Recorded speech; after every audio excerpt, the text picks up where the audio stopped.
अस्सलाम वालेकुम young doctors, कैसे हैं आप? उम्मीद करता हूँ खैरियत से होंगे। मैं हूँ आपका host doctor Juice and I am here to teach you some basic concepts, some tips and tricks of the medical knowledge. और यहाँ मेडिकल नॉलेज से मुराद वो बेसिक नॉलेज है जो हर डॉक्टर के पास होना ज़रूरी है, रिस्पेक्टिवली कि वो किस फील्ड में या किस लेवल पे काम कर रहे हैं। ये बेसिक नॉलेज ना सिर्फ आपको एक अच्छा डॉक्टर बनाएगा बल्कि आपको लीगल इशूज़ से भी बचने में हेल्प करेगा और आपको जल्द से जल्द लर्निंग से अर्निंग तक का सफ़र तय करने में भी हेल्प करेगा इंशाल्लाह। आज की इस वीडियो में हम स्नैक बाइट के बारे में ही डिस्कशन जो हमने पहले की थी उसी को कंटिन्यू करेंगे। पिछली वीडियो में हम स्नैक की टाइप्स और उनकी एग्जांपल्स और पेशेंट आपके पास किन साइन सिम्टम के साथ प्रेजेंट हो सकता है और कौन सी लैब जो हैं वो आपको हेल्प आउट कर सकती हैं, यहाँ तक हम डिस्कशन कर चुके हैं। आज की इस वीडियो में हम इंशाल्लाह इसका मैनेजमेंट और इसकी प्रिकॉशंस को जो है वो डिस्कस करेंगे। तो स्नैक बाइट के मैनेजमेंट में इसको हम एक्चुअली दो हिस्सों में डिवाइड कर सकते हैं।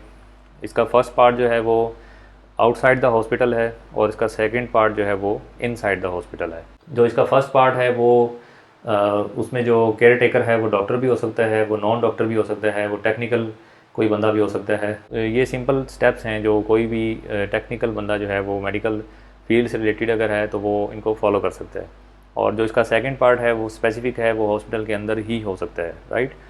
तो इसके फर्स्ट स्टेप में रीअश्योरेंस है। रीअश्योरेंस का मतलब ये है कि आपने पेशेंट को रीअश्योर करवाना है कि more than 50% bites are non toxic. मतलब ज़रूरी नहीं है कि अगर आपको स्नैक बाइट हो गया है तो बस इसमें वैनम होगा ज़रूर। More than 50% bites are venom free, right. क्योंकि इससे रिलेटेड जो एनजाइटी है पेशेंट को वो बहुत ज़्यादा डिस्टर्बिंग होती है और वो पेशेंट को शॉक तक लेकर जा सकती है, राइट। और पेशेंट अगर शॉक में चला जाता है तो फिर उसको मैनेज करना ज़रा मुश्किल हो जाता है। इसलिए आपने पेशेंट की एनजाइटी को रिलीव करना है, उसको रीअश्योर करवाते रहना है कि ये ट्रीटेबल चीज़ है, इसमें हम आपको एंटी वेनम देंगे तो आप ठीक हो जाएंगे और इसका मोर्टेलिटी रेट जो है वो इतना ज़्यादा नहीं है, राइट। तो ये आपने रीअश्योरेंस पेशेंट को ज़रूर करवानी है और उसको शॉक से बचा के रखना है।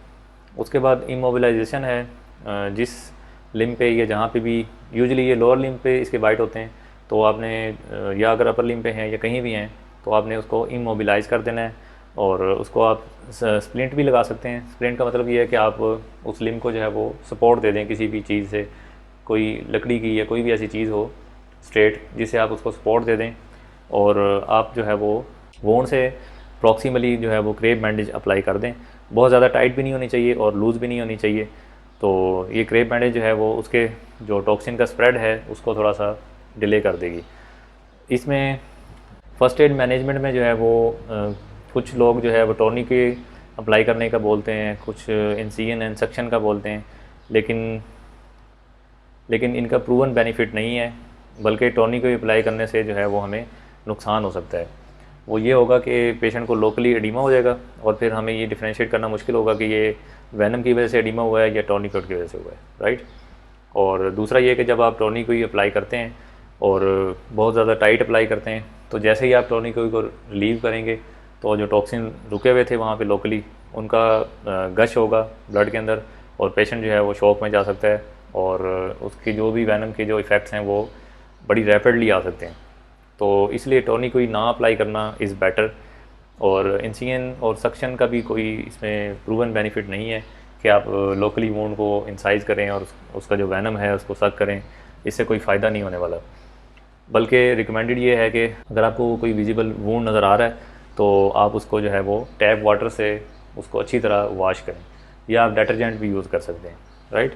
और इसमें जो दवाइयाँ नहीं देनी वो एनसेड्स एंड एस्प्रीन हैं, क्योंकि ये जो है वो ब्लीडिंग टेंडेंसी को ज़्यादा वर्स कर सकती हैं, राइट। तो इन चीज़ों से आपने बचना है और दूसरों को भी बताना है कि ऐसी कंडीशन में एस्प्रीन या ब्रूफिन या डिक्लोरान इस तरह की चीज़ें जो हैं वो अवॉइड करनी है। और उसके बाद आपने पेशेंट को ट्रांसफ़र करना है किसी भी ऐसे हॉस्पिटल में जहाँ पे एंटी स्नेक वैनम की अवेलेबिलिटी होनी चाहिए, राइट। उसके बाद जो मैनेजमेंट का सेकंड पार्ट है वो हॉस्पिटल के अंदर का है। उसको भी हम मज़ीद दो हिस्सों में डिवाइड कर सकते हैं। एक को हम जनरल कह देंगे और दूसरे को हम स्पेसिफिक ट्रीटमेंट बोल देंगे। तो जनरल में जो है वो आपने वुंड की केयर करनी है और उसका स्टार्ट जो है वो आपने ABC से लेना है। A for airway, B for breathing, C for circulation. तो आपने मेक श्योर करना है कि पेशेंट कॉन्शियस है, उसकी एयरवे और ब्रीदिंग इंटैक्ट हैं और उसकी सर्कुलेशन यानी कि उसके वाइटल जो हैं, ब्लड प्रेशर, हार्ट रेट, वो सारे नॉर्मल रेंज में या नियर द नॉर्मल रेंज होनी चाहिए, राइट। अगर वो हाइपो टेंशन में है तो आप उसको आईवी फ्लूइड दे सकते हैं, और अगर वो टैकीकार्डिया में है तो आपने उसकी एंजाइटी रिलीव करनी है, राइट। और इसी तरह अगर आपको लोकल एब्सेस नज़र आ रही है तो आप उसको ड्रेन करेंगे, लेकिन उससे पहले आप उसके वाइटल्स और उसकी जो है हीमोडायनामिकली पेशेंट को स्टेबल करना ज़्यादा ज़रूरी है पहले। और इसी तरह अगर कंपार्टमेंट सिंड्रोम है तो आप सर्जिकल टीम से रब्ता करेंगे, वो उसकी फेशियाटमी प्लान करेंगे, और टेटनस प्रोफाइलैक्सिस जो है वो आपने हर पेशेंट को प्रोवाइड कर देना है। और एंटीबायोटिक्स का भी इसमें रोल है, क्योंकि वूंड है तो वूंड केयर के लिए आपने एंटीबायोटिक्स ज़रूर यूज़ करनी है। इसमें पेंसिलिन एक अच्छी ऑप्शन है, डॉक्सीसाइक्लिन है, या सेफ्लोस्पोलिन की जो फर्स्ट जनरेशन है उसका भी जो है वो सबक्यूटेनियस टिशू या वूंड के लिए अच्छा रिस्पॉन्स है। उसके बाद जो स्पेसिफिक ट्रीटमेंट है वो एंटी स्नेक वेनम सीरम होता है। एक अडल्ट पेशेंट को 5 to 10 वायल्स की जो है वो डोज चाहिए होती है। ये एक पॉलीवेलेंट एंटी सीरा ग्लोब्यूलिन कंटेनिंग जो है वो सीरम होता है, और ये स्नेक के वैनम को जो है वो न्यूट्रलाइज करता है। ये इसका मोड ऑफ एक्शन है कि वो उसके वैनम को इम्यूनोग्लोबुलिन जो है वो न्यूट्रलाइज कर देती हैं। तो इसको देने का तरीका ये है कि इसका एक इन्फ्यूजन बनाया जाता है आइसोटोनिक फ्लूइड के अंदर। आइसोटोनिक फ्लूइड्स क्या होते हैं ये आपको आईवी फ्लूइड्स वाली वीडियोस में मिल जाएगा। तो कोई भी आइसोटोनिक फ्लूइड आपने लेना है, उसमें इन्फ्यूजन बनाना है, और उस इन्फ्यूजन को 1 घंटे में आपने पेशेंट को डिलीवर करना है, और उसको हम 1 to 2 ml पर मिनट के हिसाब से जो है वो दे सकते हैं। 1 to 2 ml पर मिनट हमने किस तरह से निकालना है, ये इसकी भी आपको वीडियोज़ जो है वो आईवी फ्लूइड्स वाली वीडियोज़ में मिल जाएगी। तो ये वैनम जो है ये जो एंटी सीरा ग्लोब्यूलिन है, ये आपने पेशेंट को टारगेट ये होना चाहिए कि 1 घंटे में डिलीवर करने हैं। और अगर वूंड जो है वो बहुत ज़्यादा टॉक्सिक लुकिंग है, और स्पेशली जो वाइपर स्नेक्स होते हैं उनका जो वूंड है वो ज़्यादा लीथल होता है, तो उसमें आप ये भी कर सकते हैं कि इस पूरी डोज का 1/3 जो है वो लोकली आप इन्फिल्ट्रेट कर दें, और 2/3 जो है वो आप आईवी इन्फ्यूजन फॉर्म में पेशेंट को दे दें। कुछ बुक्स में आपको ये भी मिलेगा कि एंटी स्नेक वैनम देने से पहले आप टेस्ट डोज दें, लेकिन वो टाइम कंज्यूमिंग होती है और उसका कोई फ़ायदा नहीं है। अगर आपने फैसला कर लिया है कि इसको पेशेंट को एंटी स्नेक वैनम देना है तो फिर इन एवरी केस देना ही देना है, चाहे वो एलर्जिक हो। अगर वो एलर्जिक है तो फिर आपने पेशेंट को एड्रीनालिन या हाइड्रोकोर्टिसोन इनकी डोज है वो स्टार्ट में ही दे देनी है, ताकि वो जो एलर्जिक रिएक्शन है वो मिनिमाइज़ हो जाए, और इस इन्फ्यूजन के रेट को भी हम कम कर सकते हैं। लेकिन अगर देना है तो फिर देना ज़रूरी है, इसके बगैर जो है वो गुजारा नहीं है। तो न्यूरोटॉक्सिसिटी, अगर पेशेंट में न्यूरोटॉक्सिसिटी के साइन आ रहे हैं तो उसमें आप पेशेंट को एट्रोपिन और नियोस्टिगमिन जो है वो दे सकते हैं, क्योंकि इसकी जो न्यूरोटॉक्सिसिटी है वो मायस्थीनिया ग्रेविस से रिलेटेड, मायस्थीनिया ग्रेविस से मिलती जुलती होती है। तो उसमें भी हम नियोस्टिगमिन देते हैं एंटीकोलिनर्जिक, तो इसमें भी हम जो है वो पेशेंट को एट्रोपिन या नियोस्टिगमिन दे सकते हैं, तो इससे उसकी जो न्यूरोटॉक्सिसिटी है वो रिवर्स हो जाएगी। और अगर जो स्पिटिंग कोबरा मैंने बताया था कि वो अपना वैनम जो है वो पेशेंट की आइज़ में स्प्रिंकल कर सकता है, तो अगर उसको कंजक्टिवाइटिस है तो आपने पेशेंट को क्लोरमफेनिकोल या एड्रेनालिन वाली जो भी प्रिपरेशन है आई ड्रॉप्स की फॉर्म में वो आपने पेशेंट को डिलीवर करनी है, right.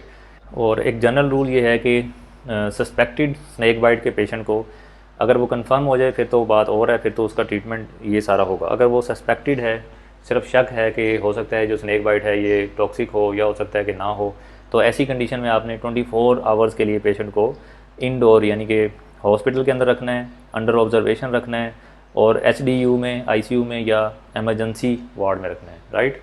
This is the protocol. उसके बाद हम बात करते हैं प्रिकॉशंस के बारे में। जो भी स्नेक बाइट का जो भी पेशेंट होगा या उसके साथ वाले अटेंडेंट्स होंगे उनको आपने प्रिकॉशन जो हैं वो ज़रूर समझानी है।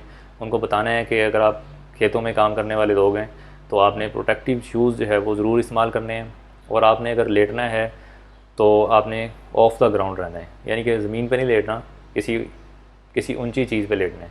और इसी तरह आपने ये भी बताना है कि आपके पास टॉर्च होनी चाहिए। अगर आप रात के टाइम काम करने के लिए निकले हैं तो आपके पास टॉर्च होनी चाहिए, क्योंकि स्नेक जो है वो डार्कनेस में या अंधेरे में जो है वो ज़्यादा काटते हैं, तो उससे बचने के लिए जो है वो लाइट होना ज़रूरी है। तो ये थी एक ब्रीफ सी समरी के स्नेक बाइट को आपने किस तरह से मैनेज करना है, और उसके मैनेजमेंट के हमने 2 पार्ट्स बताए कि एक हॉस्पिटल से बाहर का है और एक हॉस्पिटल के अंदर का है, और कौन सी प्रिकॉशंस हैं जो आपने पेशेंट्स को और अटेंडेंट को समझानी है ताकि दोबारा ऐसा इंसिडेंट ना हो। आई होप कि आपको इस वीडियो से फ़ायदा होगा। इसको लाइक एंड शेयर कर दीजिएगा ताकि दूसरे लोगों तक पहुँच सके। चैनल को सब्सक्राइब कर लीजिएगा ताकि नए आने वाली वीडियोज़ आप तक पहुँच सकें। Till the next video, I am doctor juice. अल्लाह हाफिज़।